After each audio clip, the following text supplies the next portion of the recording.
Okay, March 28th. In 1969, on this date, former President Dwight Eisenhower dies in Walter Reed Hospital from congestive heart failure. Uh, well, Eisenhower had had 7 heart attacks over his lifetime, including one while he was president. Also, as he was president, he had a mild stroke during a cabinet meeting, and then also had Crohn's disease, had to have part of his intestines removed, and then had his later after his presidency had his kidneys or one of his kidneys removed.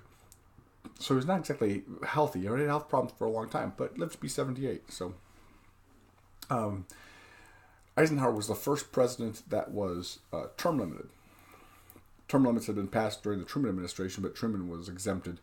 So Eisenhower was the first one that could only serve the 2 terms or 2 terms plus 2 years of the previous. We won't get into that. But there's limitations on what the president can serve.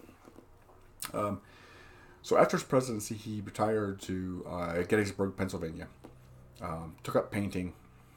Was still very active in politics. He spoke at the 1964 Republican Convention, supported Goldwater, and then his vice president, Richard Nixon, was elected in 1968. And so had taken office in January of 69, and then Eisenhower passes away in March of 69.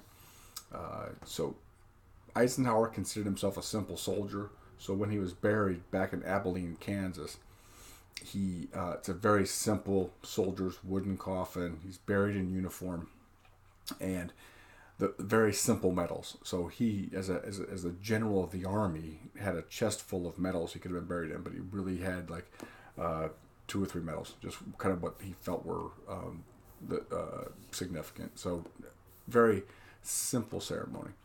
But anyway, that's what I have for you today. In 1969, former President Dwight Eisenhower dies in Washington, D.C. I will see you tomorrow.